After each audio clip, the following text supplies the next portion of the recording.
Depression में गए व्यक्ति का ठीक हो जाना, कांच में वाइब्रेशन, प्रकाश का मुड़ना, ये सब चीज़ें एकाएक इन पर विश्वास नहीं होता। लेकिन ऐसा कहा जाता है कि जब तानसेन गाते थे तो दीपक जल उठते थे। इन सब पर अनुसंधान करने के लिए हाड़ौती का एक युवक आगे आया है और इस पर अनुसंधान कर रहा है। वह इंसान झालावाड़ जिले के डग से आते हैं और अद्भुत संगीत प्रतिभा के रूप में उनका नाम सामने आता है। आज हमारे स्पेशल गेस्ट कार्यक्रम में ऐसे संगीत के धनी सौरभ सोनी जी हैं, जिनसे इनकी कहानी, इनकी जुबानी हम सुनेंगे। इन्हें संगीत सीखने में एकलव्य जैसा रूप इनका सामने आता है। आज ये अपनी बात अपने द्वारा कहेंगे। आइए बात करते हैं सौरभ सोनी साहब से।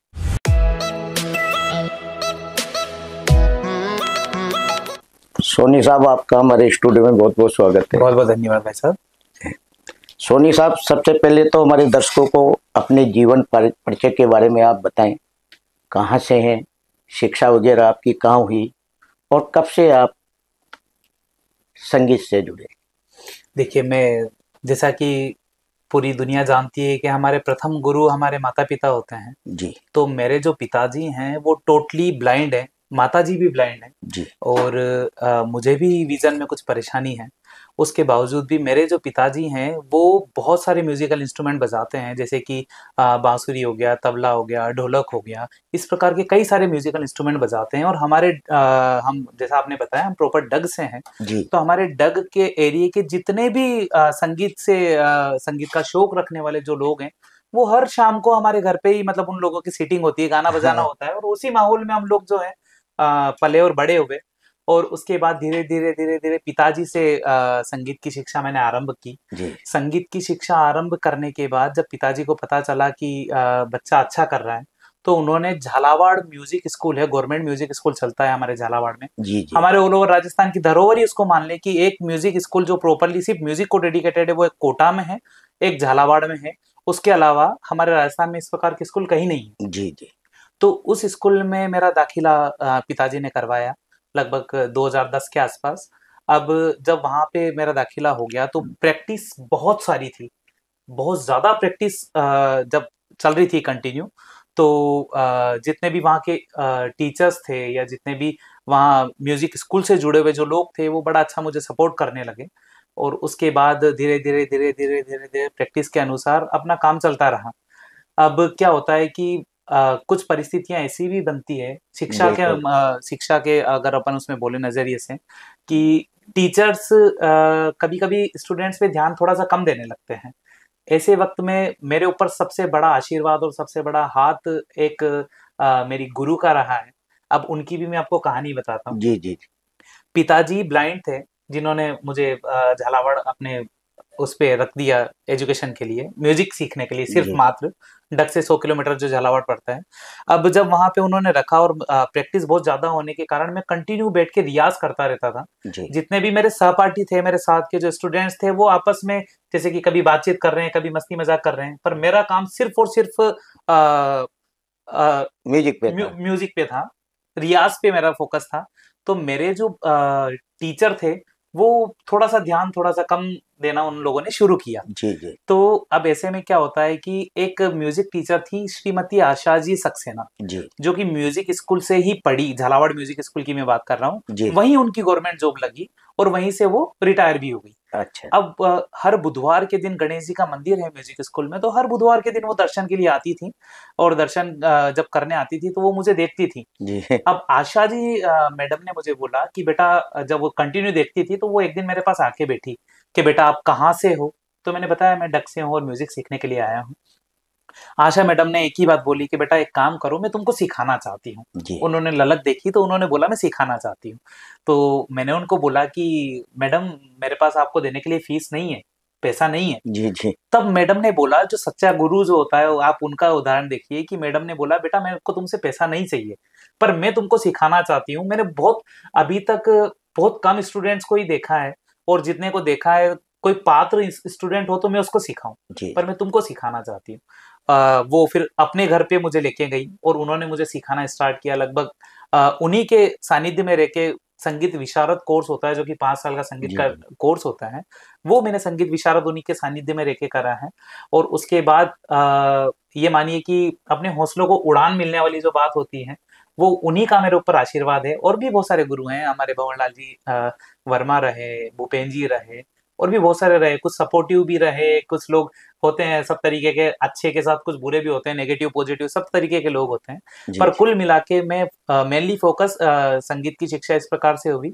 और जैसा आपने पूछा कि मैं कहाँ से हूँ या किस प्रकार से, मैं प्रॉपर हमारे झालावाड़ डिस्ट्रिक्ट का गांव है डग, जी वहां से मैं रहने वाला हूँ। और मेरा नाम सौरभ सोनी है, पिताजी का नाम श्री अशोक कुमार जी सोनी है। और 10 अक्टूबर 2096 का, सॉरी 1996 का मेरा बर्थ है। जी और इस प्रकार से ये संगीत की और परिचय की यात्रा इस प्रकार से शुरू हुई। जी सौरभ जी, जब आप 20 साल के थे तो जी टीवी टैलेंट हट में आप का नाम आया था, तो कैसे विलक्षण क्षण थे उस समय, क्योंकि एक छोटी सी प्रतिभा इतने बड़े मंच तक पहुंची। मेरे ऊपर जैसा आपने बताया, मैडम का आशीर्वाद तो था ही सही, जी और तब तक संगीत विशारद हो चुकी थी। और मैं आपको बताऊं कि बहुत सारे लोग हमारे दोष देते हैं कि मैंने जीवन भर म्यूजिक सीखा, या म्यूजिक कर रहा हूँ, या म्यूजिक कर रही हूँ, और मुझे म्यूजिक ने कुछ नहीं दिया। ऐसा बिल्कुल नहीं है। जी मेरी नजर से देखा जाए, अगर आप में काबिलियत होगी तो जरूर इस प्रकार की सारी चीजें आपके साथ होगी। मैं एकदम ही बिल्कुल ही जैसा मैंने आपको बताया, मेरे पास देने के लिए फीस भी नहीं थी मैडम जी को। जी और उस परिस्थिति में जब मैंने अभ्यास शुरू किया, रियाज शुरू किया, तो मैं मेरे घर से ही मुझे जो प्राइवेट स्कूल्स होते हैं, पल्लवन स्कूल था एक हमारे जी यहाँ जी पे, वो आए और मुझे उठा के लेके गए कि चलो आपको म्यूजिक टीचर बनाते हैं। जी जी उस प्रकार से म्यूजिक टीचर की यात्रा शुरू हुई। और तब तक मैं म्यूजिक टीचर हो चुका था। हमारे यहाँ पे जी न्यूज का टैलेंट हंट, जैसा आपने बताया, प्रोग्राम होने होने वाला था। जी उस जी न्यूज के टैलेंट हंट प्रोग्राम के मैंने जजमेंट किए हैं 2018 के आसपास की, सॉरी 17 के आसपास की जी बात है। जी 2017 में हमारे झालावाड़ के जो प्रोग्राम हुआ था उसका मैंने जजमेंट किया है। उसके बाद कई सारे जजमेंट हमारे जितने भी म्यूजिक के प्रोग्राम होते हैं डिस्ट्रिक्ट के या संभाग स्तरीय जितने भी प्रोग्राम होते हैं, उनमें बहुत सारी प्रोग्राम में मैंने जजमेंट किया है। इंदौर 2018 का इंडियन आइडल ऑडिशन जो हुआ था, उसका फर्स्ट राउंड जजमेंट भी मैंने किया है। जी जी इस प्रकार से वो प्रोग्राम हुए थे। सौरभ जी, आपने संगीत विशारद, संगीत निगम, यहाँ तक की पढ़ाई की है, कहाँ की है सारे? देखिए, मैं बता देता हूँ आपको। मैंने संगीत विशारद 5 साल का कोर्स होता है, और संगीत निपुण होता है 3 साल और ऊपर, मतलब जी लगभग 8 साल का टोटल कोर्स होता है। मैंने संगीत निपुण की पढ़ाई करी है। और संगीत निपुण हमारे ऑल ओवर इंडिया में सिर्फ मात्र 3 ऐसी यूनिवर्सिटीज हैं जो कि इस प्रकार के कोर्स करवाती है। गंधर्व महाविद्यालय मुंबई, जी भातखंडे विद्यापीठ लखनऊ, और खेरागढ़ यूनिवर्सिटी। तो मैंने भातखंडे विद्यापीठ लखनऊ से संगीत निपुण की उपाधि प्राप्त की है, जी जो कि 8 साल का कोर्स होता है, वो मेरे पास है। सौरभ जी, आप वाद्य यंत्र बजाने में पारंगत हैं, यानी आपका खुद का ही रिकॉर्ड आपने तोड़ा, तो कौन सा रिकॉर्ड था जो आपने तोड़ा? देखिए, ये भी बड़ी विशेष बात ही कह लें, या माता पिता का आशीर्वाद ही कह लें। जी मुझे बहुत सारे हमारे एज ग्रुप के जो जैसा मैंने आपको बताया, संगीत में अपने आपस में बात करते रहते थे, जो मेरे सहपाठी थे, जी और मैं अपना रियाज करता रहता था। उसी प्रकार से मुझे भी बहुत इंटरेस्टिंग और नॉलेजेबल वीडियोस देखने का शौक है यूट्यूब पे। जी जी मोबाइल का कुछ लोग सदुपयोग करते हैं, कुछ दुरुपयोग करते हैं। जी मुझे नॉलेजेबल वीडियोस देखने का बड़ा शौक है।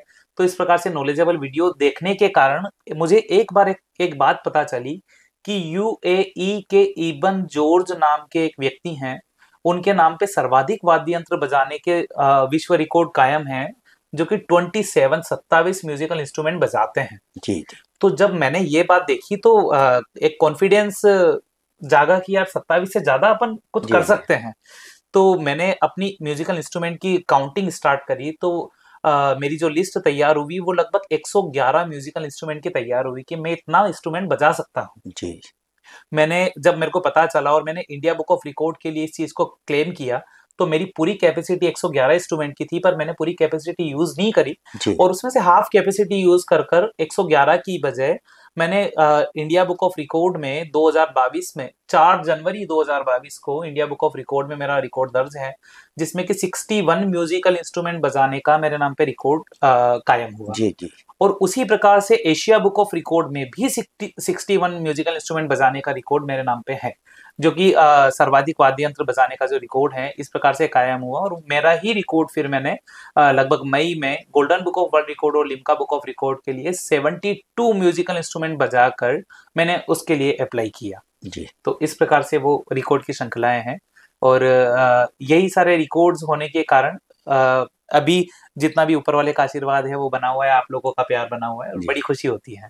सौरभ जी, अब आप लिम्का बुक रिकॉर्ड में भी आपने मतलब आवेदन किया है, तो क्या कितने वाद्य यंत्र बजाने का रिकॉर्ड रखोगे आप? देखिए, जैसा मैंने आपको बताया कि पूरी जो लिस्ट उस वक्त जो बनी थी, मैं 2022 की बात कर रहा हूँ, जी 111 111 म्यूजिकल इंस्ट्रूमेंट की बनी थी। पर उसके बाद आज हमारी पूरी कैपेसिटी है 137 म्यूजिकल इंस्ट्रूमेंट में बजा सकता हूँ।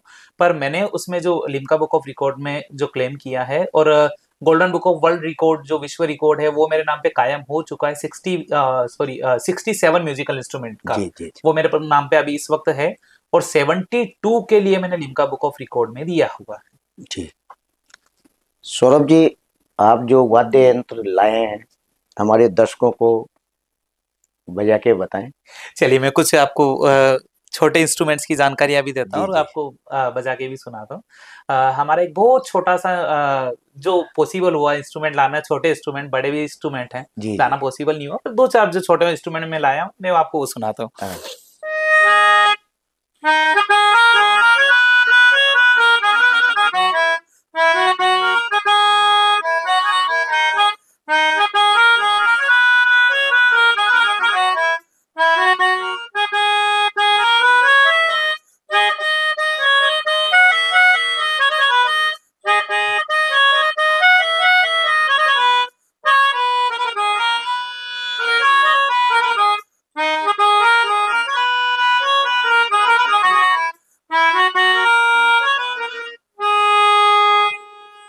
बहुत सुंदर। ऐसा एक छोटा इंस्ट्रूमेंट्स है। जी और जैसा कि आपने बताया कुछ इंस्ट्रूमेंट्स हैं, जी जी। इस इंस्ट्रूमेंट को हमारे सभी दर्शक जानते भी होंगे, ये बिल्कुल, बांसुरी कही बांसुरी। जाती है। जी। और बहुत सारे लोगों को मैं बता भी देना चाहता हूँ, हाँ, कुछ बांसुरियां सामने से बजाई जाती है ऐसे, जी जी। उसको भी लोग बांसुरी कहते हैं।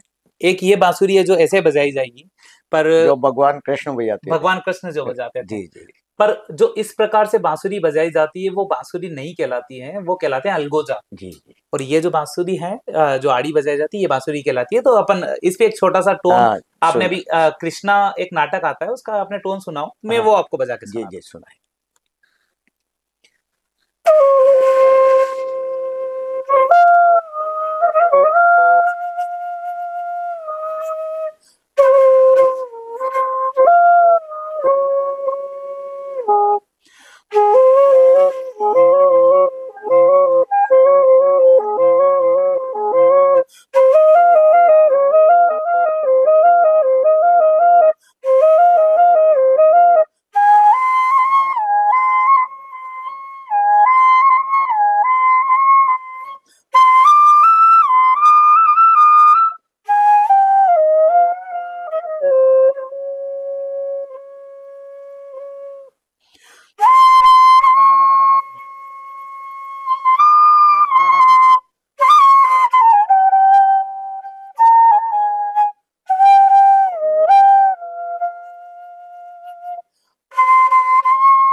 आपके साथ भी दृष्टि दोष सामने आया था आपके, उस समय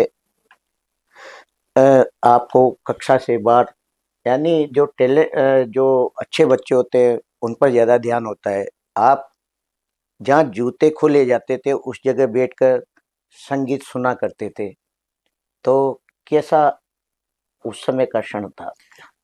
हाँ, देखिए सर, मैं आपको बता दूं कि जैसा मैंने अभी आपको बताया, सब प्रकार के लोग होते हैं, अच्छे बुरे। कुछ हमारे जो संगीत शिक्षक थे, जी, वो ऐसे भी थे कि जैसा आपने बताया कि अच्छे बच्चे, या हम डग जैसी छोटी सी जगह से आए थे, बिल्कुल, और थोड़ा सा रहने सहने का झालावाड़ में स्विच करने में थोड़ा टाइम लगा। ऐसे वक्त में जो टीचर्स होते थे वो बोल देते थे कि भाई तू बाहर निकल, हमारे जो शिक्षक है वो जो बच्चे हैं हमारे, जी, हम उनको सिखा लें, फिर उसके बाद तू तेरे हिसाब से देखना। तो वो निकाल देते थे, क्योंकि सीखने की प्रबल ललक थी। जी, जी, तो जब बाहर निकल जाते थे और गेट जब लग जाते थे, तो जहाँ लोग जूते चप्पल खोलते हैं, वहां बैठकर टीचर जो सिखा रहा है उसकी उनको सुनता था मैं। बहुत बढ़िया। जो टीचर सिखा रहा है उनको मैं सुनता था। बाद में जब सब लोग चले जाते थे, टीचर तो होते ही नहीं थे ना, साथ बैठने के लिए नहीं होते थे जी, वो। जी, तो जब वो चले जाते थे, तो फिर मैं अकेला मेरे हिसाब से बैठ के, और जहाँ म्यूजिक स्कूल की जिसकी मैं बात कर रहा हूँ, म्यूजिक जी, स्कूल में कोना पकड़ के और बस वहीं बैठ के अपनी प्रैक्टिस चलती थी। जी, वहीं बैठकर अपना अपना अभ्यास चलता था। और जैसा मैंने आपको बताया, जब आशा जी सक्सेना ने इन इन चीजों को देखा और समझा, बिल्कुल, तो उन्होंने, होता है ना कि एक अच्छा गुरु अच्छे शिष्य की तलाश में होता है। जी, तो उन्होंने मुझे उठाकर और बड़ा अच्छा-सा प्यार से सिखाया, और इतनी ईमानदारी से सिखाया सर, कि शायद आज के टीचर या मैं खुद भी इतना जी, ईमानदारी से मेरे बच्चों को नहीं सिखा पाऊँगा। कि वो 2 घंटे तक लगभग सिखाते थे। अब हमारे भी सीखने की इतनी ललक थी कि मैडम हमको 3 बजे दोपहर में बुलाते थे, जी, कि आपको 3 से 5 आना है। और हमारी सीखने की ललक इतनी थी कि हम मोबाइल की टाइम को आगे-पीछे करके, और मोबाइल में हम 3 की 2 बज रही होती तो हम 3 बजा लेते। जी, जी, अब मैडम के पास हम 2 बजे चले जाते। अब मैडम जैसे हम जाते, तो मैडम कहती कि यार, हम मैंने तो तुमको 3 बजे बुलाया था, हाँ, तुम 2 बजे कैसे आए? तो हम मोबाइल निकाल के उनको दिखाते थे, मैडम हमारे फ़ोन में तो 3 बजी हुई है, हमारे फ़ोन में 3 बजी हुई है। तो मैडम कहते नहीं, मैंने तो 3 बजे बुलाया, तुम 2 ही बजे आ गए, तुम बाहर बैठो। जी, अब मैडम बाहर बिठा देती थी। हाँ, पर मैडम बड़ी कोमल दिल की थी। जी, तो 2-5 मिनट में फिर वो आती थी कि कोई बात नहीं, अब तुम गर्मी में चल के आए हो, आ जाओ बैठ जाओ, अभी से अब जी, तुम्हारी क्लास शुरू करते हैं। जी, तो ऐसे 2 घंटे की क्लास हम 3 घंटे में पूरी करते थे, और बड़ी खुशी होती थी। अब एकलव्य जैसी बात है सर कि अ, जिस इंसान को अगर कुछ करना हो, तो चाहे उसके पास सुविधाएँ हो, चाहे नहीं हो, जी, जी, वो कर लेता है।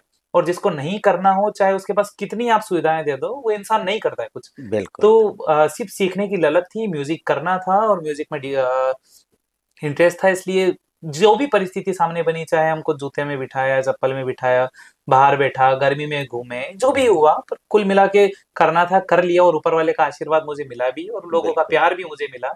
विशेष उल्लेखनीय है कि अ, कुछ लोग जैसे कि आपको टाँग खिंचाई वाले होते हैं, इसी प्रकार बिल्कुल, से कुछ लोग अच्छे भी होते हैं। बिल्कुल, तो हमारे जैसे कि म्यूज़िक स्कूल से मैंने आपको बताया, कुछ लोग ऐसे थे कि जो बाहर निकाल देते थे। हमारे म्यूज़िक स्कूल में एक श्रीमान रमेश जी प्रजापति थे, जो कि कहने को तो 4th ग्रेड थे, पर वो बहुत रॉयल दिल के इंसान थे। उन्होंने ही मुझे फर्स्ट, जब पैसा तो पास में था नहीं, जी, तो उन्होंने पहला ट्यूशन मुझे, उन्होंने उनकी मित्र मंडली से, एक सरदार जी हैं हमारे झालावाड़ के, उनकी पहली ट्यूशन मैंने उस बच्चे को पढ़ाया। और आज वो बच्चा दिल्ली यूनिवर्सिटी का म्यूजिक सोसाइटी का प्रेसिडेंट होने जा रहा है। जी, तो ये मेरे लिए बड़ी खुशी की बात है। वो मेरा पहला बच्चा था मेरे जीवन का, जो कि 2010 के आसपास की बात है। जी, तो मेरे ऊपर रमेश जी प्रजापति का बड़ा अच्छा हाथ रहा है शुरू से। और उसके बाद मैडम का, और हमारे यहाँ के बहुत सारे बड़े अच्छे-अच्छे लोग रहे हैं, नरेंद्र जी दुबे हैं। जी, इस प्रकार के बहुत सारे बड़े अच्छे-अच्छे लोग रहे हैं, उनका मेरे ऊपर बड़ा आशीर्वाद रहा है। तो ऐसा नहीं है कि कला को हर कोई तिरस्कृत करता है, पर जब इनिशियली जब इंसान चलता है, तो इनिशियली लेवल पे अच्छे और बुरे सब प्रकार के लोग मिलते हैं। बहुत बिल्कुल, सारे लोग जलते भी हैं, बहुत सारे लोग अच्छा भी कहते हैं, सही बहुत सारे बात है। लोग साथ भी बैठते हैं। कई प्रकार की परिस्थितियाँ होती हैं, पर उन सबको पार करते हुए जब आज मैं अपने आप को देखता हूँ, तो बड़ा अपने आप को सौभाग्यशाली मानता हूँ जी, जी, कि माता सरस्वती का आशीर्वाद बड़ा अच्छा बना हुआ है, और बड़ा अच्छा लोगों का प्यार जी। मिल रहा है। सौरभ जी, आपके सिखाए बच्चे आज देश भर में हैं। ऐसे कितने बच्चे आपने अभी तक तैयार किए जो आगे अपना नाम रोशन करते हैं? देखिए सर, मेरे लिए बड़ी सौभाग्य की बात मैं फिर से आपको बताता हूँ कि जी, माता सरस्वती का आशीर्वाद कंटिन्यू ऐसा बना हुआ है कि आ, मैंने जितने भी बच्चे आज तक सिखा है, जी जितने भी बच्चे, लगभग मैं ज्यादा काउंटिंग नहीं, लगभग ये मानिए कि लगभग 150 से 200 बच्चे ही मैंने सिखाए हैं। जी पर मैं बहुत लिमिटेड बच्चों को, जब मेरे पास कोई बच्चा आता है तो मैं इसका इंटरव्यू लेके या उसको एक टेस्ट लेके फिर ही अपना स्टूडेंट स्वीकार जी जी करता हूँ। तो मैंने जितने भी बच्चे आज तक सिखाए, एक भी बच्चा ऐसा नहीं है कि सीखा हो और शौकिया घर पे बैठा हो। जी सब इस विद्या से, मेरी दी हुई विद्या से कुछ ना कुछ कर ही रहे हैं। और जैसा कि मेरे गुरु ने, मैंने आपको बताया, मेरे गुरु ने मेरे से 1 रुपया भी नहीं लिया जी जी और शिक्षा निस्वार्थ भाव से लगभग 4-5 सालों तक उन्होंने दी है। और आज भी मुझे कोई आवश्यकता पड़ती है तो मैं उनसे बात करता हूँ। उसी प्रकार से मैं आपको, सॉरी, एक बात और बता दूं, जी मेरे गुरु किस प्रकार के हैं। आपने श्रेया घोषाल जी का नाम सुना है? बिल्कुल बिल्कुल हमारी जो बॉलीवुड की सिंगर है श्रेया घोषाल जी, उनके जो गुरु हैं महेश जी शर्मा, तो मेरी गुरु और उनके गुरु क्लासमेट हैं, गुरु भाई बहन हैं। जी जी तो उनसे मेरी शिक्षा हुई है। तो क्या होता है कि जैसे कि मेरे गुरु ने मुझे फ्री शिक्षा प्रदान करी है, तो अगर इस प्रकार के बहुत सारे हमारे जो निर्धन बच्चे हैं, जो वाकई वाकई में सीखना चाहते हैं, जी जो फीस अफोर्ड नहीं कर सकते, म्यूजिकल इंस्ट्रूमेंट अफोर्ड नहीं कर सकते, ऐसे बहुत सारे बच्चों को मैं फ्री ऑफ कॉस्ट भी शिक्षा प्रदान करता हूँ। जी बहुत सुंदर। सौरभ जी, अब मैं आता हूँ आपके अनुसंधान पे, यानी कांच में वाइब्रेशन, प्रकाश का मुड़ना, ये सब चीजें भारतीय शास्त्रीय संगीत में मतलब माना गया है वेदों के अनुसार। तो आप इस पर अनुसंधान में लगे हैं, तो किस तरह अनुसंधान कर रहे हैं सर आप? सर, जैसा मैंने आपको बताया, मेरी नॉलेजेबल वीडियोस देखने की आदत है। जी इसी प्रकार से जब मैं एक बार एक वीडियो देख रहा था तो मैंने एक ओपेरा सिंगर का इंटरव्यू सुना। जी ओपेरा सिंगर जो विदेशी गायक होते हैं, तो ओपेरा सिंगर क्या बोल रही है कि मैं जब गाती हूँ तो मेरी आवाज से कांच के गिलास फूट जाते हैं। जी अब जो उनका इंटरव्यू ले रहे थे, उन्होंने बोला कि करके दिखाओ, भाई प्रत्यक्ष चाहिए हमको। जी जी तो उन्होंने बोला कि करके दिखाओ। तो उस लेडी ने सर वाकई में एक वाइन जो ग्लास होता है अपना, जी जी वाइन ग्लास में उसने गाया, कुछ स्वर लगाए और उस ग्लास के टुकड़े टुकड़े हो गए। जी पर उस दिन से पहले मुझसे भी जब कोई ऐसी बातें करता था कि तानसेन जी जब गाते थे दीपक जल जाते, बारिश हो जाती थी, इस जी प्रकार की बहुत सारी चीजें जब मुझसे कोई कहता था तो मैं उनके सामने तो हाँ भर लेता। मानो आपने मुझे बोला कि बिल्कुल बिल्कुल। ऐसा होता था, तो मैं आपके सामने तो बड़ी हाँ भर लेता कि हाँ होता होगा यार। जी पर मन में बड़ा क्वेश्चन मार्क लगता था कि गाने से भी कोई ऐसा संभव है? जी जी फिर उसके बाद जब वो चीज मैंने देखी तो मैंने सोचा, मन क्यों, कुछ ना कुछ तो इसमें सच्चाई है। जी अब वो ओपेरा सिंगर से इंटरव्यूअर पूछ रहा है कि आपने ये सब चीजें कहाँ से सीखी? जी तो उस ओपेरा सिंगर का जवाब है कि मैंने ये चीज मेरे गुरु से सीखी। तो इंटरव्यूअर का पूछना है कि आपके गुरु हैं क्या? इंटरव्यूअर ने मना कर दिया, मेरे गुरु नहीं है। जी अब मेरे गुरु नहीं है तो इंटरव्यूअर ने पूछा कि आपके गुरु और क्या कर सकते थे?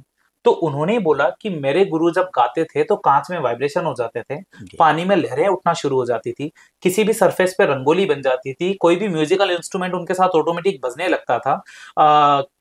वो किसी भी इंसान को पागल और पागल को अच्छा कर सकते थे, और किसी भी इंसान की दिल की धड़कनें रोक के उसको मारने में भी सक्षम थे, ऐसा मेरे गुरु कर सकते थे। जी जी तब इंटरव्यूअर ने उससे पूछा कि आपके गुरु ने कहाँ से सीखा? तो उन्होंने बोला कि मेरे गुरु ने ये सारी चीजें भारतीय शास्त्रीय संगीत से सीखी। जी पर आज वो लोग इस चीज को भूल चुके हैं, मतलब बिल्कुल। इंडियन लोगों के बारे में वो बोल रही जी है जी कि आज वो लोग इस चीजों को भूल चुके हैं। तो सर ये चीज जब मेरे कान पे पड़ी, तो क्योंकि क्रियोसिटी तो पहले से थी ही सही, जी उस क्रियोसिटी को फिर मैंने हमारे बहुत सारे ऐसे ग्रुप्स हैं व्हाट्सएप वगैरह पे जुड़े हुए हैं, जो जी कि जी अपने यहाँ के जितने भी म्यूजिक के प्रोफेसर हैं वो सारे जुड़े हुए हैं मेरे से, पूरे ऑल ओवर वर्ल्ड के। तो मैंने ये बात उन लोगों के बीच में रखी कि भैया आप में से किसी को इस प्रकार की कोई जानकारी, तो सब में नामे ही वो हिला दिया, मुंह जी हिला दिया जी कि नहीं, हमें इस प्रकार की कोई जानकारी नहीं है। वो लोग भी मेरा बड़ा अच्छा सम्मान करते हैं, तो उन्होंने पर नामे गर्दन हिला दी। फिर उसके बाद मेरी रिसर्च शुरू हुई। अब ये चीजें कहाँ से आई और कैसे आई, मैं इस सब के बारे में उल्लेख आपको फिर कभी करूंगा। जी जी पर अभी प्रेजेंट टाइम पे मैं इतना बता दूं कि इन सब चीजों में, आज कांच में वाइब्रेशन हो जाना, पानी में लहरें उठ जाना, कोई भी इंस्ट्रूमेंट ऑटोमेटिक अपने साथ बजने लगना, किसी भी सरफेस पे रंगोली बन जाना और डिप्रेशन में गए हुए इंसान को वापस ले आना, ये सब चीजें मैं किसी भी वक्त कभी भी परफॉर्म करने के लिए तैयार हैं। और ये सारी चीजें कोई बड़ा चमत्कार नहीं है, जी हमारे शास्त्रों में पहले से ही लिखा हुआ है, कोई बड़ा चमत्कार नहीं है, ये सारी चीजें साइंस है। जी जी हमारा पुराना प्राचीन साइंस था जो कि म्यूजिक रिलेटेड साइंस था, वो हम लोग आज भूल चुके हैं। पर ये कोई बड़ा, कोई ऐसा चमत्कारी वाली बात कुछ नहीं है, इसमें सारा साइंस है। मैं आपको एक उदाहरण देता हूँ कि अपना माइक्रोवेव जो काम करता है, माइक्रोवेव कैसे काम करता है, माइक्रोवेव में खाना गर्म होता है, जी। उसका वर्ड देखिए आप, माइक्रोवेव, वेव मीन्स किरण। तरंगे, वेव मीन्स तरंगे, तरंग। वो तरंगों के कारण ही वो खाना गर्म होता है। ये आज भी यूज होता है। हमारा रडार है, जहां हमारा साइंस, हमारी नॉर्मल चीजें खत्म हो जाती है, वहां साउंड का प्रक्रिया शुरू होती है। बिल्कुल। रडार है, अल्ट्रासोनिक साउंड्स हैं जो कि हमारी बॉडी के अंदर झांकता है, रडार है जो दूर की चीजें देखता जी है। ये सारी चीजें साउंड बेस्ड है। आज भी हमारा साइंस इन चीजों को यूज करता है। और जो बड़े लोग हैं, शायद उन्होंने इसीलिए इस चीज को नॉर्मल लोगों तक नहीं पहुंचाया होगा कि शायद इसका मिसयूज नहीं हो जाए। तो लोग बाग अच्छे भी होते हैं, जैसा मैंने बताया, बुरे भी होते हैं, तो कुछ लोग इसका मिसयूज भी कर सकते हैं। मैं आपको एक सीधा सा उदाहरण दूं। जी। कहीं मकान का कोई काम चल रहा है और जो मजदूर फावड़ा खींचते हैं, अगर आप कभी उसको देखें तो रेत में से एक किरकिर सी आवाज आती है, जैसे वो फावड़ा हाँ खींचते हैं आवाज बिल्कुल, आती है। हाँ। वो आवाज सुनते ही और आपके मन में बड़ा सा आपका एकदम दांत में किटकिटाहट होती जी है। और जी जी। वो सारा ये उस चीज का उदाहरण है कि वो साउंड का उदाहरण है। बिल्कुल मजदूर फावड़ा खींच रहा है, जाने कहाँ वो बैठा है, जाने कहाँ आप बैठे हैं, पर उसके बाद भी उस आवाज का प्रभाव देखिए कि आपके दांत में प्रभाव आता है। बिल्कुल। तो बिल्कुल। वो उस आवाज का प्रभाव है। इस प्रकार से आवाज चाहे तो आपको पागल कर सकती है, आवाज चाहे तो आपको अच्छा कर सकती है। इस प्रकार के बहुत सारे आर्टिकल्स हमारे गूगल पे और यूट्यूब पे भरे पड़े हैं, अगर अपन किसी को खोल के देखते हैं। जी जी। तो इस प्रकार के बहुत सारे आर्टिकल्स हैं। और अभी म्यूजिक में बहुत सारी पावर्स हैं जिसको वो करना है, उजागर करना है। तो इस पे मेरा काम लगा हुआ है और मेरा यही मोटिव है इसको करने के लिए कि हमारी जो भारतीय संस्कृति का जितना भी साइंस था म्यूजिक रिलेटेड, वो सारा वापिस से बाहर आए। और मैं अपने सारे स्टूडेंट्स को या हमारे म्यूजिशियंस को इस सब चीजों के बारे में वो नॉलेज दे दूं, ताकि हमारा जो समृद्धि संगीत की जो हमारे देश की थी, वो जी वापस अपनी जगह से स्थापित हो जाए। जी। कोई इंस्ट्रूमेंट और लाए आप बताए, सुनाए एक और। देखिए, चलिए, जैसा आपने बताया, जैसे जी दो इंस्ट्रूमेंट तो मैंने सुना दिए। ये एक इंस्ट्रूमेंट है, इसको ओकेरिना कहा जाता है। जी ये जब मैंने वर्ल्ड रिकॉर्ड बनाए थे, उस वक्त तो इंडिया में अवेलेबल नहीं थे, तो मैंने जापान से इसको इंपोर्ट करवाया था। जी जी। पर अभी तो इंडिया में मिलता है। पर आप इसका साउंड सुनिए, बड़ा प्यारा सा कोयल अच्छा जैसा इसका साउंड है। अच्छा। मैं आपको सुनाता हूँ। जी। आपने गाना सुना होगा किशोर कुमार का, जिंदगी एक सफर है सुहाना। हाँ मैं हाँ। वो गाना आपको इस पे जी। सुनाता हूँ।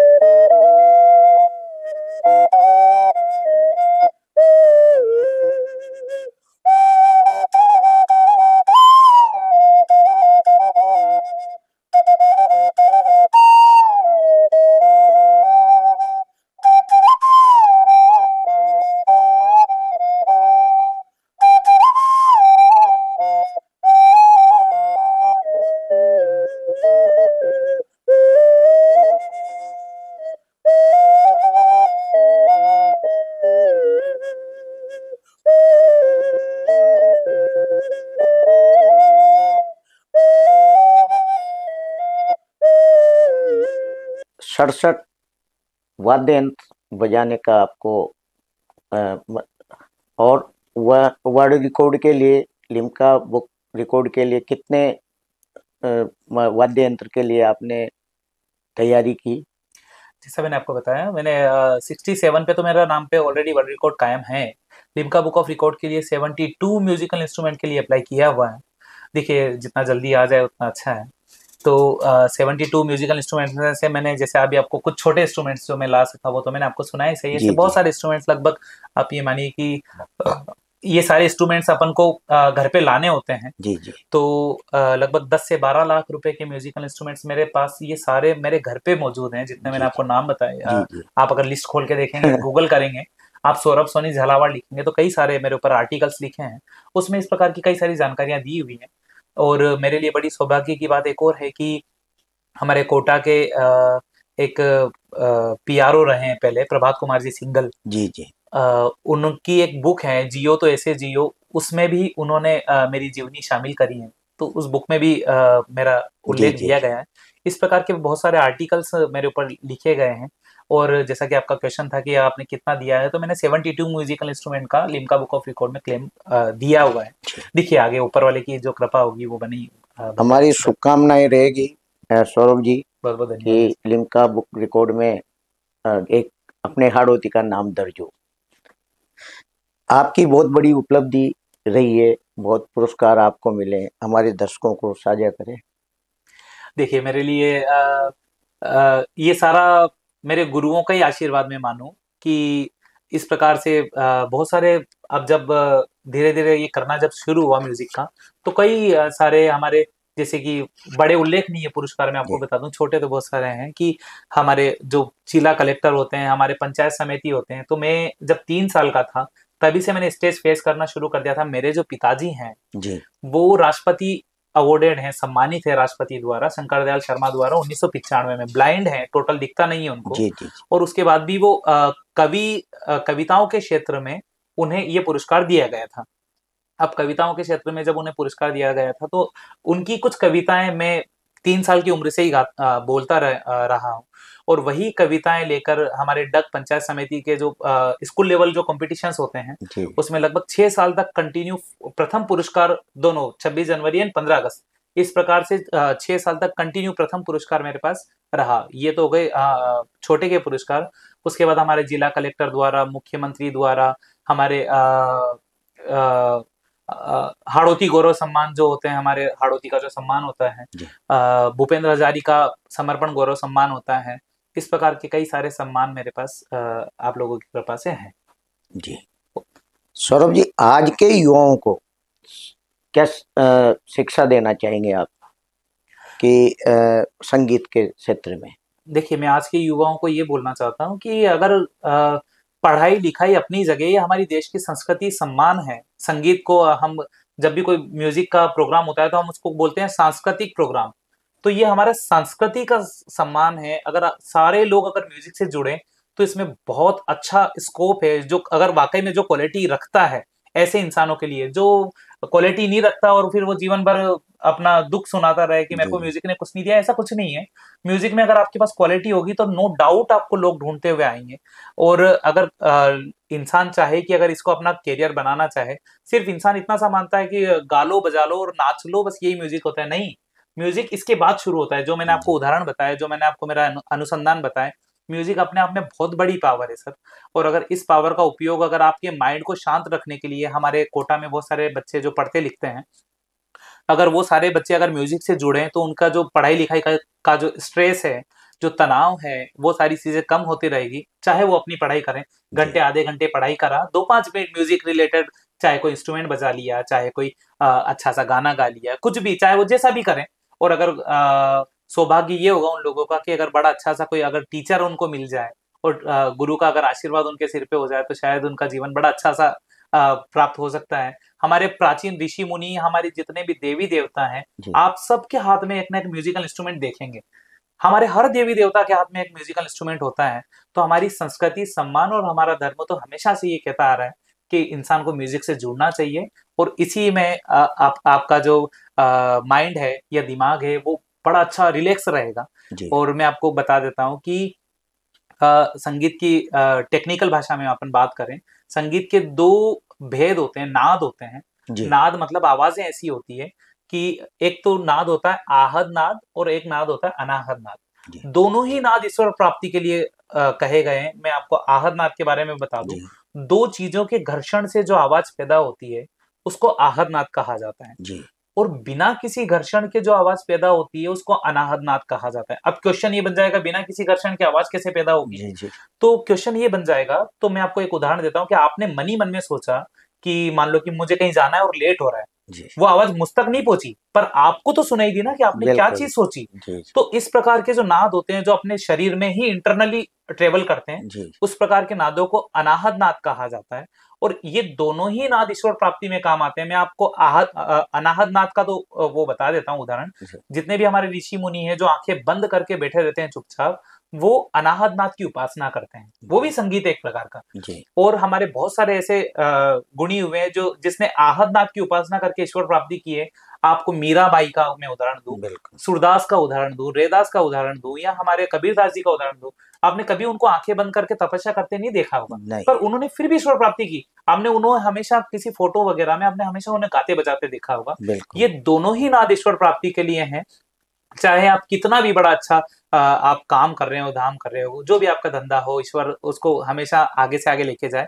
पर अपने संस्कृति सम्मान के लिए, अपने संगीत के लिए भी अगर 2-5-10 मिनट अगर इंसान अपने जीवन से निकाले तो बहुत खुशी होगी और हमारी संस्कृति को भी संभाला जा सकेगा। ये थे हमारे साथ अद्भुत संगीत प्रतिभा के धनी Saurabh Soni ji. Limca book of record में इनका वाद्य यंत्र बजाने का रिकॉर्ड के लिए इन्होंने दिया है और जल्दी ही हमारी शुभकामनाएं ये उसमें इनका नाम दर्ज होगा। इसके अलावा एक छोटे से गांव से निकलकर आज जो गरीब बच्चे हैं उनको संगीत की शिक्षा दे रहे हैं और इनका मानना है कि भारतीय शास्त्रीय संगीत में एक अद्भुत क्षमता होती है और एक वैज्ञानिक दृष्टिकोण होता है और ये उस अनुसंधान में लगे। जल्दी ही ये इन चीज़ों को सामने लाकर आपको बताएंगे। आज ये हमारे बुलावे पर हमारे स्टूडियो पधारे। बहुत बहुत धन्यवाद सर, हमें भी बहुत खुशी हुई आपसे मिलकर।